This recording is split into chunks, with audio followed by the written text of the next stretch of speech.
हर कब्र की खुदाई से पहले एक आदमी मिट्टी का एक ढेला उठाता और उसे ध्यान से अपने मुंह में छकता। इसी तरह वह तय करता कि जमीन खुदाई के लिए उपयुक्त है या नहीं। लेकिन इस बार जैसे ही उसने मिट्टी मुंह में डाली, उसे तुरंत कुछ गलत लगा। हालांकि इस काम के लिए कमीशन असाधारण रूप से अच्छा था और जैक केवल संदेह के आधार पर रुक नहीं सकता था, इसलिए उसने मजदूरों को ताबूत हटाने का निर्देश दिया। लेकिन जब उसने अपनी फावड़ा जमीन में डाला तो उसने कुछ अजीब खोजा।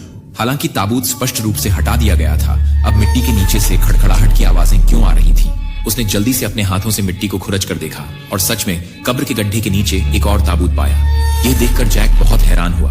उसने पहले भी कई संयुक्त दफन दृश्य देखे थे, लेकिन यह पहली बार था जब उसने एक ताबूत को लंबवत दफन देखा। उसने तुरंत अपने साथियों से मदद के लिए बुलाया, लेकिन जब उन्होंने आधा खोद लिया तो उन्होंने पाया कि ताबूत पूरी तरह से तार में लिपटा हुआ था। यह स्पष्ट नहीं था कि यह बाहर से किसी को खोलने से रोकने के लिए था या अंदर जो कुछ भी था उसे बाहर निकलने से रोकने के लिए। और भी अजीब बात यह थी कि जब उन्होंने ताबूत को पूरी तरह से खोद लिया तो उन्होंने पाया कि यह लगभग 3 मीटर लंबा था। हालांकि यह ताबूत बेहद अजीब था, अंधेरा होने वाला था, इसलिए जैक ने सुझाव दिया कि वे पहले ताबूत को पहाड़ से नीचे खींचकर मंदिर के गोदाम में रख दें।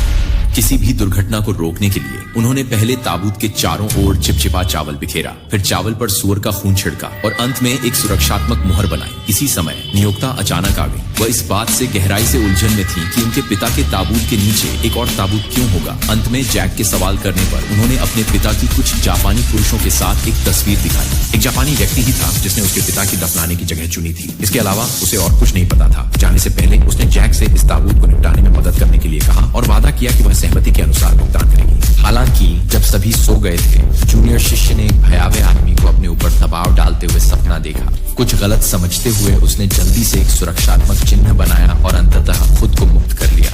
उसे संदेह था कि यह ताबूत से किसी बुरी आत्मा का काम है। जूनियर शिष्य ने सील किए गए गोदाम की जांच करने के लिए दौड़ लगाई, लेकिन दरवाजे का ताला सही सलामत पाया और कोई घुसपैठ के निशान नहीं थे। लेकिन जैसे ही उसने अपनी सतर्कता कम की, उसने बाड़े से जानवरों की पीड़ा भरी चीखें सुनी। खिड़की से उसने देखा कि सूअर डर के मारे कोने में सिमटे हुए हैं। और भी भयानक बात यह थी कि उनके पीछे कुछ ऐसा था जिसने देखभाल करने वाले को टुकड़े टुकड़े कर दिया था। डरा हुआ जूनियर शिष्य जल्दी से सोती हुई वरिष्ठ बहन को जगाया। जब दोनों ने जांच के लिए गोदाम खोला तो वे यह देखकर चौंक गए कि ताबूत का ढक्कन टूट चुका था। चूंकि क्षेत्र के चारों ओर सुरक्षात्मक मोहरें थीं, उन्होंने निष्कर्ष निकाला कि अंदर की बुरी आत्मा को छत तोड़कर भागना पड़ा होगा। लक्ष्य का पता लगाने के लिए जैक ने कब्रिस्तान लौटने का फैसला किया।